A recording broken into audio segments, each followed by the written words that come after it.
Today's protest took place this morning outside the Moscone Center, where the American Public Transit Association is holding its annual convention. I don't care if you're in a wheelchair or not. You don't run into me. The demonstrators came from all over the nation, seeking a federal mandate for all cities with a public transit system to install wheelchair access on buses and trains. The association opposes this plan. They insisted on taking the train or the bus, even when the law said they had no such right.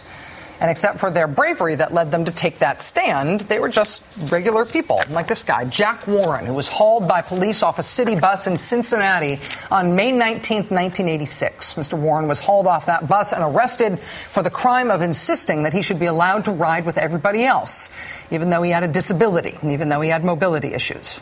He was part of a civil rights group called ADAPT, Americans Disabled for Public Transit. They were founded in Denver in 1983. They're active in cities across the U.S. back then and still now in some cities. This footage here comes from San Francisco in 1986. Activists in wheelchairs facing down city buses and police officers, chaining themselves to the bus wheels, knowing they would be arrested, knowing that nothing says something is wrong here more clearly than getting arrested for the crime of asking to pay your fare and get on board just like everybody else.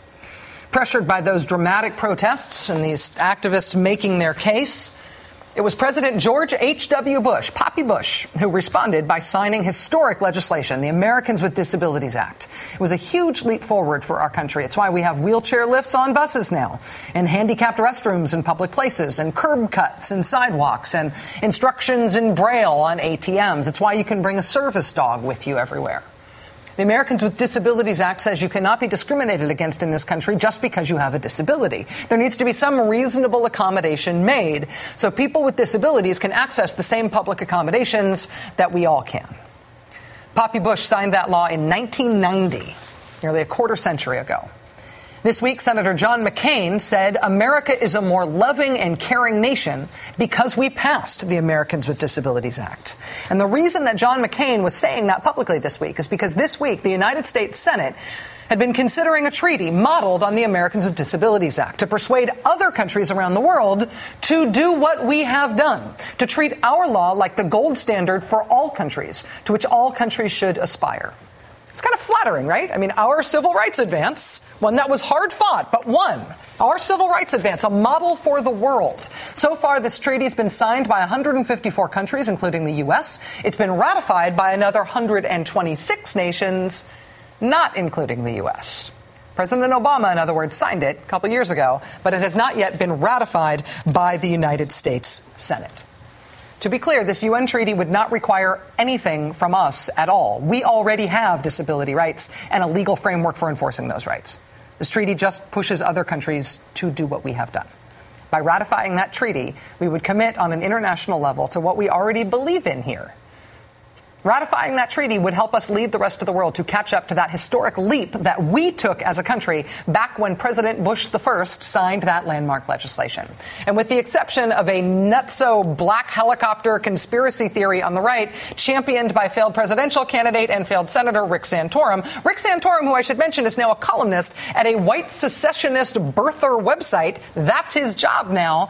Except for his nutso black helicopter conspiracy theories, ratifying this treaty was sort of a political no-brainer. I mean, this treaty has bipartisan support and not the usual token bipartisan support. I mean, this has the real thing, real bipartisan support from leading Democrats and leading Republicans. This treaty has vocal support from veterans, as so many of them return from war with disabilities sustained in the service of their country. Veterans are as potent a constituency as you will find in American politics today on both sides of the aisle. Decorated Vietnam combat veterans John McCain and John Kerry, these two men who have been rivals in the Senate on everything short of which way is up and which way is down, these two men have been bipartisan leaders together on this treaty. The UN Convention on the Rights of Persons with Disabilities has united the seemingly ununitable. And so the vote was scheduled today in the Senate. Ratifying a treaty takes a 2/3 vote, so you need 66 yay votes.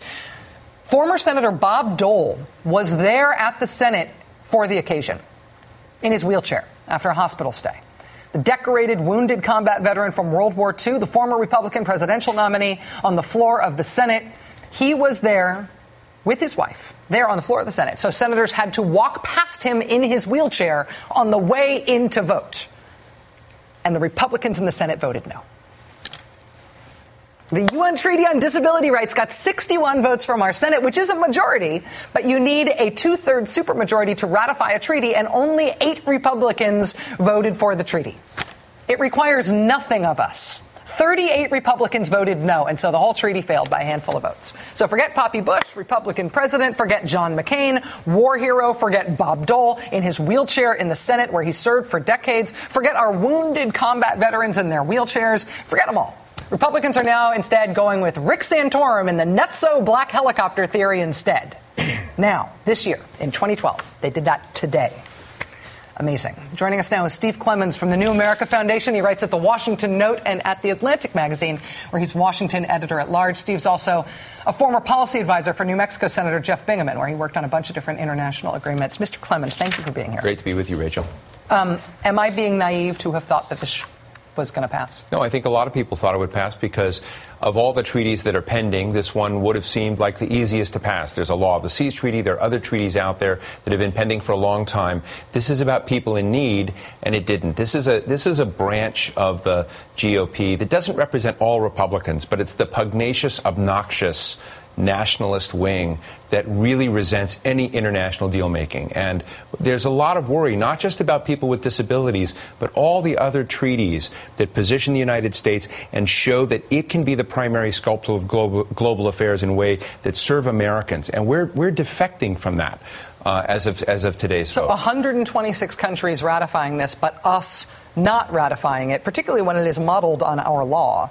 You're saying that essentially takes us out of a global leadership role? It leaves a void, and it sends signals to the rest of the world that the United States is walking away from the responsibility of primary leadership in the world, of sculpting global affairs in ways that are not only good for Americans, but for others in the world. And what was really tragic about today, as you said, this lifted up standards in the rest of the world. You know, John Kerry made a bit of a mistake on the floor. He was saying, support the UN on this, support the UN. It's not supporting the UN. This is supporting Americans with disabilities when they go to Istanbul, Turkey, when they go to Saudi Arabia, when they go to China, when they go to India, when they go around the world. This is basically saying to these other places, dignity and respect and access matter for people, and that the terms of equality that exist in other people's law should apply to those with disabilities. That, I can't believe that would be controversial, and that you would have essentially only 61 senators in the United States Senate vote yes on this. The Republicans, I'm not going to go into Rick Santorum's black